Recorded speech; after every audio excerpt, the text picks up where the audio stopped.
Watson, guys welcome back once again. सी कहानी का नाम है स्विफ्ट। वही कहानी शुरू होती है एम्बर नाम की औरत से जो कि एक अरबपति हैं, लेकिन उसे हमेशा से अपने पैसे ऊपर घमंड रहा है। वो अपने से छोटे लोगों को जरा भी इजाजत नहीं देती और यही वजह है कि उसकी ज्यादा किसी से बनती नहीं है। एक दिन और उसके साथ वाली लोग प्राइवेट जेट से एक बीच पर जाते हैं और वहां पर ये शिप से कुछ दिन के लिए स्टे करेंगे। अब कैप्टन सभी लोगों से हाथ मिलाते हैं और उन्हें अच्छे से एक ग्रेड करता है, लेकिन नंबर उन्हें ज्यादा भाव नहीं दे दी है और बिना हाथ मिलाए अंदर चली जाती है। जैसे कि हम उसका नेचर जानते हैं, उसी दौरान हम माइक नाम के आदमी को भी देखते हैं जो उसे शिप में क्लीनिंग का काम करता है। वो एम्बर से कुछ खास खुश नहीं था। उसने आते ही सबको ऑर्डर देना शुरू कर दिया था। अब माइक भी उसके सामान को लेकर उसके पीछे पीछे रूम तक जाता है और फिर वापस जाने लगता है, लेकिन नंबरों से रोककर कहती है कि क्या ये शिप में जिम है। वो मना करता है, लेकिन कुछ देर बाद वो कार्डियो साइकिल ला कर देता और कहता है कि माम आप इसे इस्तेमाल कर सकती है। अब ये बात है हम वर्ग को बहुत बुरी लगती है, क्योंकि पहली बार जब उसका किसी ने मजाक उड़ाया था तो उसमें बहुत चिल्लाती और धमकी भी देती है कि वो उसे इसे काम से निकलवा देगी। लेकिन माइक्रो से कुछ नहीं बोलता है क्योंकि वो थोड़ा समझदार था। इसके बाद वो लोग शिप से थोड़ी दूर पर जाते हैं और वाहन ड्राइविंग करने आए थे, लेकिन नहीं करती क्योंकि उसे पानी से डर लगता है। वो माइक को अपने साथ बैठने को बोलती है। वापस आने पर वो सभी लंच करते हैं, लेकिन यहाँ भी एम्बर के नखरे खत्म नहीं हो रहे थे। वो कहती हैं कि लंच बहुत ठंडा है, किसी और गर्म करके लाओ, लेकिन आज चीजें अब माइक के सर से ऊपर जा रही थी और इसीलिए वो गुस्से में आकर जितना भी लंच होता है वो उसके ऊपर फेंक देता है और बाद में उसी भी उठाकर समुद्र में वो तो कब का खत्म हो चुका है, लेकिन जैसे जैसे दिन बीत रहे हैं इन लोगों की दिक्कतें बढ़ती जा रही थी।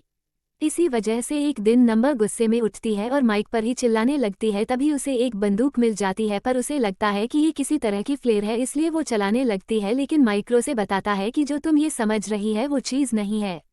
अल्लाह मुझे वापस कर दो, और इसी हाथापाई में गोली चल जाती है जो सीधा बोर्ड पर लगती है, जिससे अब धीरे धीरे इनकी बोट की हवा निकल रही है, जिसकी वजह से एक हिस्सा पानी में डूबने लगा है। अभी तक इनकी मुसीबतें कम थी, ये और आ गई थी। उसी रात तेज बारिश होती है और तूफान भी आता है।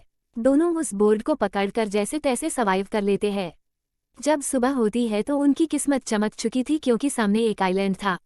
फाइनली दोनों बोर्ड को हाथ पैर मारते हुए साइलेट तक पहुंचते हैं, लेकिन वहां पहुंचते ही माइक कहता है कि अब एडवेंचर खत्म हुआ तो वो मर गया है, कि हाँ अब तुम्हारा एडवेंचर शुरू होगा, क्योंकि जब मेरा लॉयर तुम्हें जेल भेजेगा। लेकिन माइक को पता था कि यहाँ से निकलना इतना आसान नहीं है।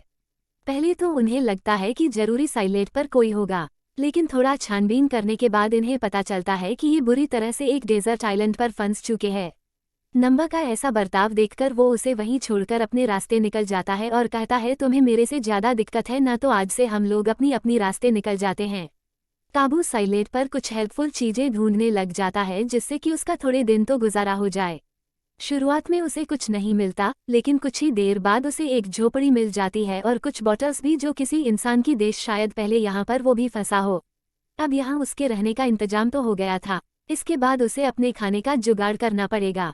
अब पास में ही समुंदर था तो उसे ज्यादा ढूंढने की जरूरत नहीं है, लेकिन उसे थोड़ी मेहनत तो करनी पड़ेगी। इसलिए वो सबसे पहले एक नुकीले हथियार बनाता है, जिससे कि वो फिश को पकड़ सके, और फिर बड़ी चालाकी से एक फिश को पकड़ लेता है और आकर उसे घर के पास आग जलाता है और आराम से खाने लगता है।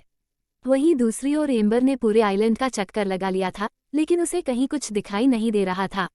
उसने अपनी पूरी जिंदगी एक एसी रूम में भी दाई थी और एक चुटकी बजाने से उसे सब कुछ मिल गया था, लेकिन यहाँ पे उसे अपना गुजारा करने के लिए उसे अपने साहस और दिमाग की जरूरत पड़ने वाली है, जो कि उसके पास है ही नहीं।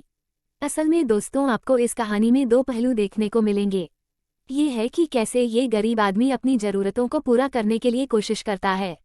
अब इतनी देर चलने के बाद थक कर वहीं बैठ जाती हैं। तभी उसकी नज़र माइक पर पड़ती है, जो आराम से फिश खा रहा था।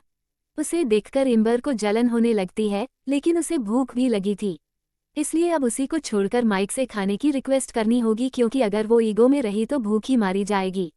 वो उसके पास जाती है और रिक्वेस्ट करती है कि एक मछली मुझे दे दो, लेकिन वो मना कर देता है कि उसमें जो उसके साथ शिप पर किया था वो अभी भूला नहीं है और अब वो इतनी आसानी से उसे खाना तो नहीं देने वाला है। वो जाने लगता है, लेकिन गुस्से में उस पर मिट्टी फेंक देती है और ये माइक से बर्दाश्त नहीं होता। वो सीधा एक उसे चांटा जड़ देता और कहता है कि अगर तुम्हें खाना चाहिए तो मेरी कुछ शर्तें हैं जो तुम्हें माननी होंगी। पहली शर्त कि तुम दोबारा मेरी बेइज्जती नहीं करोगी। दूसरी, यहाँ बॉस मैं हूँ। अगर तुम्हें कुछ चाहिए तो तुम्हें उसे कमाना होगा। तीसरा ये है कि अब से तुम मेरे सारे कपड़े धोगी और मुझे मास्टर कहकर बोकारो की मतलब दोस्तों माइक उसे सही बदला ले रहा है। अब हम अरमान जाती है क्योंकि उसके पास कोई ऑप्शन नहीं था।